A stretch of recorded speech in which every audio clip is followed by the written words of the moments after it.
What defines an unexpected military object? Well, it's a military object that turns up somewhere you don't expect it to be. Perhaps it's hidden in the depths of a forest, or hiding in plain sight decades or even centuries after it was last used. There are strange and unexpected military objects all over the world, but the easiest place to find them is right here in this video. Pekelni Dali sounds like quite a nice place until you hear its nickname. It's an artificial cave system in Tsikov, Czechia, and it's better known to the locals as the Mines of Hell. The mines were dug during the 18th century as a means of collecting sand to produce glass for mirrors, which was the biggest industry in the surrounding area. There are 37,600 square feet of tunnels in the miles, supported by enormous rock columns. The military connection comes from the fact that the old caverns were used as a munitions factory during the Second World War. When the conflict came to an end, the caves were finally declared obsolete and abandoned. However, their abandonment didn't last long.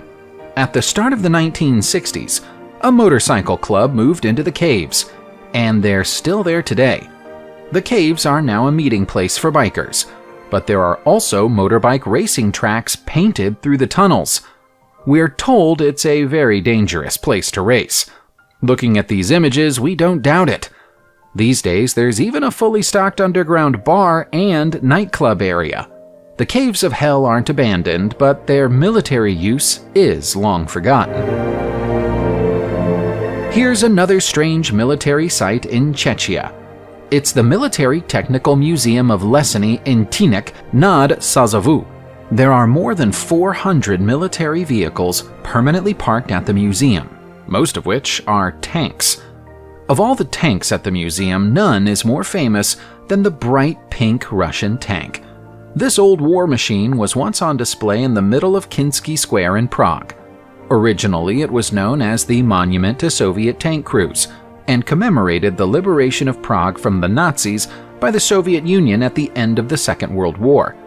However, Czech feelings about the Soviets changed when the USSR intervened in the Prague Spring Uprising of 1968. The tank stayed where it was until 1991, but during that year, it was attacked by the Czech artist David Czerny and several of his friends, who painted the tank pink and put a giant middle finger on its turret.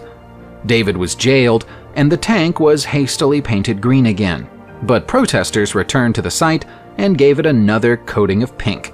It flipped between green and pink many times in the years that followed until Czech authorities accepted defeat in 2011 and sent it to the museum. Cannock Chase Military Training Grounds in Staffordshire, England, are regularly visited by tourists. Some of those tourists have an interest in military history, but not all of them do. It's said that this old military training ground played a role in inspiring J.R.R. Tolkien to write Lord of the Rings. The author was stationed here during the First World War while he recovered from the trench fever he contracted on the battlefield in France. It's a strange place, situated in the middle of an area of stunning natural beauty, but used as a huge military training base during both world wars. So many troops were trained here during the wars that the facility had its own railway connection to the main line. During the First World War, the buildings here were also used to hold German prisoners. Very few of those buildings still remain because, after the Second World War, they were taken apart so the materials could be used to build village halls in nearby Brockton. The smaller accommodation huts were given away to be repurposed, and some can still be found in nearby villages. The only gravestone at the site is dedicated to Frida, a Dalmatian that was the mascot of the New Zealand Rifles when they were stationed here in 1918. The word Regelbau is German for standard design and is used to describe a series of bunker designs that were used for the construction of the enormous Atlantic Wall during the Second World War. Although parts of the wall have been destroyed, much of it is still standing. Some of what remains standing even still has some of its military hardware still attached. One such example is the fortification called Atlantic Wall Regelbau M270 Artillery Casemate in Hauts-de-France, also known as Batterie Valdam. As you can see, it still has its gun emplacement. There's even still some spent ammo in the basement, although there's no live ammo anywhere to be found. The installation might still look dangerous, but it's perfectly safe. It's even become a popular spot for people to come and take pictures to liven up their Instagram accounts. Rather than being something that the Germans made from scratch, they took advantage of an existing French coastal defense battery and adapted it for their purposes. There were so many guns like this here during the height of the war that the region was nicknamed Hellfire Corner.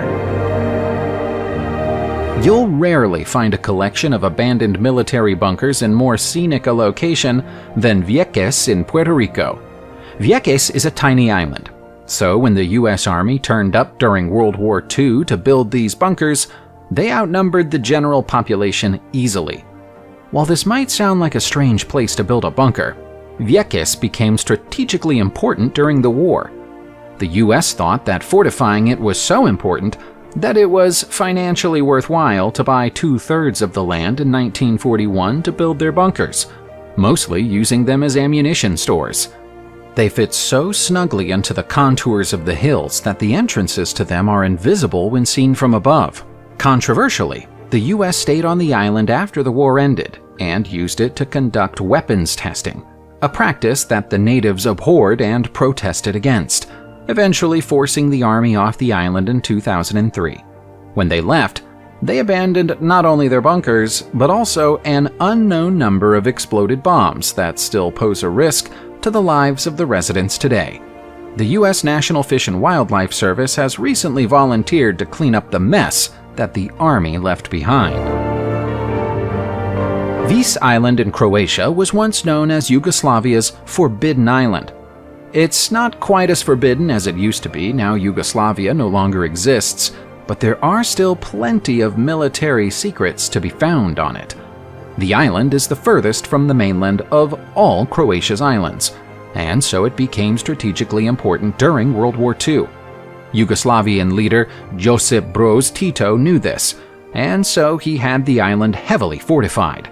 During the post-war years, it became the Yugoslavian Army's main naval base and gained an enormous concrete submarine dock connected to secret tunnels that ran beneath the island's hills.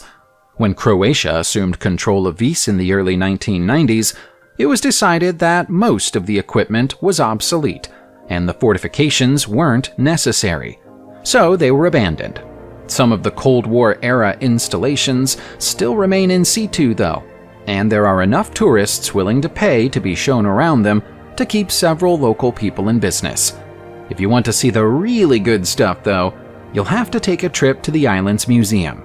That, too, was once a military base. We have another World War II base to look at now, but this one's in Greenland. This is Bluie East 2, which was built as a U.S. Air Force base in 1941. The Americans moved out a very long time ago, but the thousands of orange barrels of toxic waste they left behind are still there. The locals have taken to calling the barrels American flowers, because from a distance they look like fields of marigolds. If only they were anything quite so pleasant. The U.S. military was only here between 1941 and 1947, after getting permission from Denmark to use the land. But the Danes probably wish they'd never given that permission. The barrels of waste aren't the only things causing problems here. The buildings that the U.S. military erected are falling apart, and they are full of asbestos. The metal trucks are rusting and corroding. Some sources even say that there are thousands of tons of undetonated dynamite on the island of Ikatek. Denmark finally started funding a cleanup operation in 2019. But the funds they've provided aren't likely to be sufficient to finish the job. Fort Wadsworth on Staten Island, New York City, USA, remained in use for longer than any other fort of its kind in the country. All good things come to an end, though, and now it's little more than a forgotten concrete hulk. There's been a military encampment here since the first Dutch fort was built on Staten Island in 1663.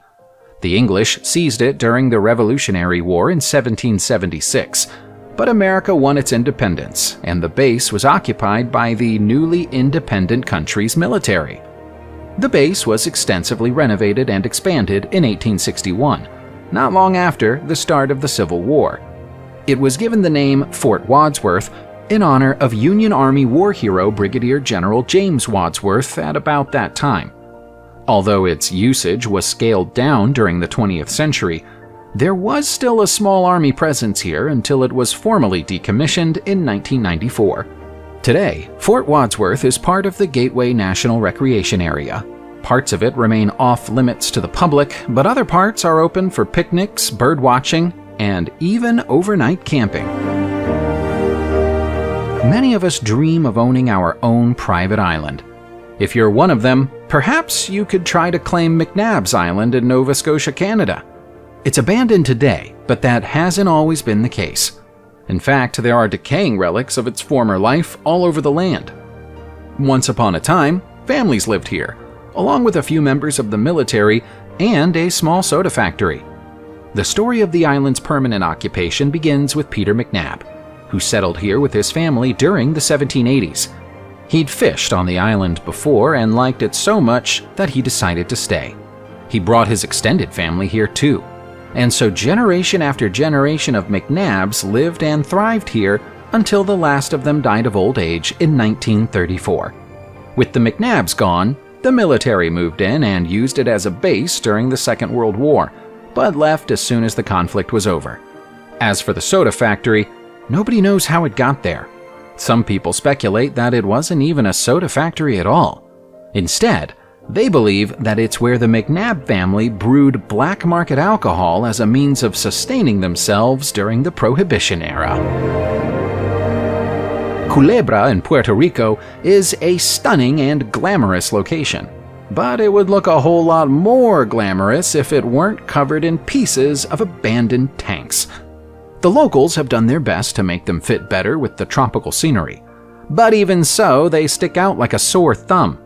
The Flamenco Beach area of Culebra was once used for target practice by the United States military, starting with bombing raids in 1936 and intensifying as the U.S. prepared for war in Vietnam during the 1960s.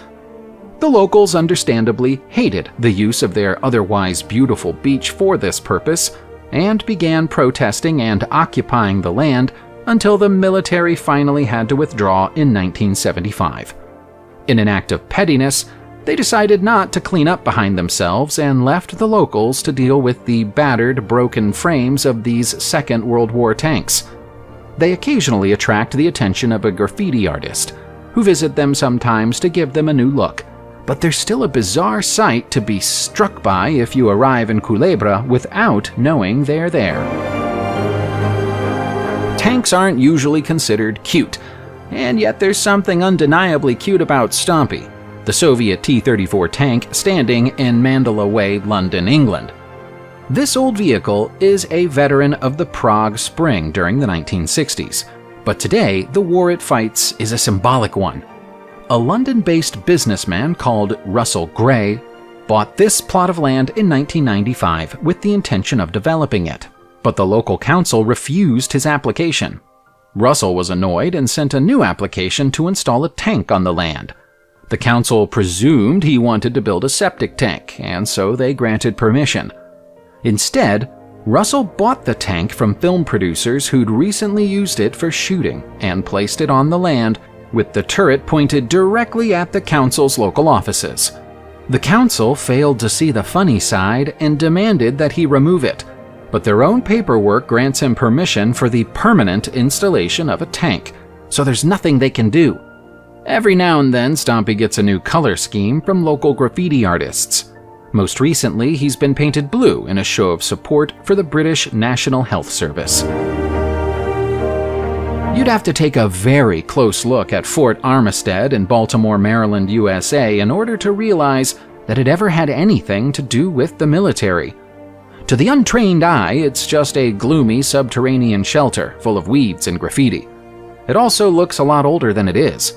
Fort Armistead has the look and feel of a facility that's been around for centuries. but it was actually built between 1897 and 1901, after which it briefly served as a coastal defense base. You'd have thought that a coastal defense base would prove useful when America entered the First World War, but instead anything of value was taken out of the base in 1917 and sent overseas. The base no longer had a purpose and was officially abandoned by the military as soon as the war ended. It got a brief second lease of life during the Second World War when it served as an ammunition storehouse between 1942 and 1944. Since then, the area around Fort Armistead has been turned into a public park. Visitors can enter the tunnels and walk all the way along them if they so wish, but we don't know how smart an idea it would be. Who knows what's hiding down there in the dark? Subscribe to the channel, turn on the notification bell, and enjoy watching new videos on my channel. Thanks for watching and see you soon!